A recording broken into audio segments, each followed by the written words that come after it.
Chance Finucane is Chief Investment Officer at Oxbow Advisors. I asked him if there's any way back for those stocks that are down 60, 70%. Well, if you look back at the dot-com bubble, you're trying to, at the end of something like that, figure out which of these companies really still have outstanding businesses, really smart CEOs, and will be able to find their way back. But the catch is it may take a very long time. If something's gone down by 90%, it has to increase by 10 times to get back to where it was at its previous high. And that could take a decade or longer if they're even able to do that at all. And so that's where I think trying to pay attention to how far something has declined from a record high doesn't suit you that well at this point. If you think something is very cheap or undervalued and you want to buy it, that's great, but you got to focus on the current starting point now, not how far it's fallen. Are you seeing any opportunities amid this sell-off? We've actually, over the last few months, been cutting back our exposure to markets based off what we've been seeing happening, and we don't think that this sell-off, even in the near term, is complete yet.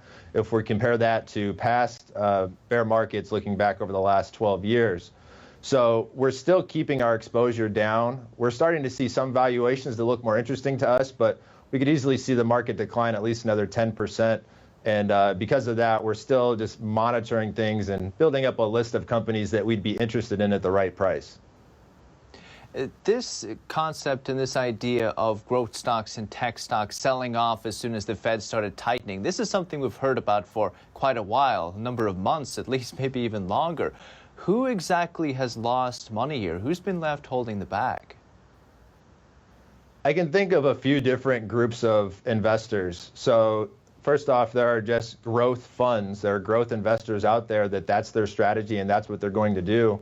And so like Cathie Wood and the ARK funds might be one example, but there are other groups out there that we respect a lot that run growth funds that are down 35 to 50% this year. And they invest in good businesses, but it's just been a very difficult time for that strategy. Besides that, I think there also are just some everyday investors that maybe got a little bit sucked in with how well these types of stocks were doing in the last couple of years. And finally, I think it's still possible that over the last 12, 13 years, this mindset of buy the dip and any sort of pullback in the market, just jump back in and buy more of whatever stocks you like. And if you get any sort of a pullback in the market of a certain amount, the Federal Reserve is going to come in and save you. That's not the way this is working anymore, because for the first time in 12 years, the Federal Reserve is more concerned about pulling down inflation and doing whatever it takes in that regard, rather than trying to promote employment growth or economic growth. You're right. There's been a trading frenzy the past couple of years. I'm sure you've got lots of text messages from friends asking for tips, some advice. You think this sentiment is going to change after this sell-off?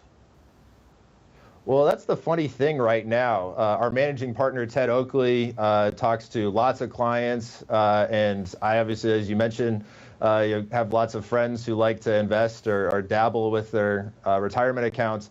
We haven't heard a lot of calls or texts from anyone, and I think that might just be that we haven't hit a point where there's been a real capitulation yet, as much as those of us who follow markets closely are seeing some of these large declines in individual companies or sectors. It hasn't seemed to hit the mainstream to the point that we're getting texts from any friend or family member really worried. And that might tell you that there's still a bit more of this to go. No capitulation yet. Incredible. Buy the dip, Chance, right? Chance Finucane, Oxbow Advisors. Appreciate it. Thank you.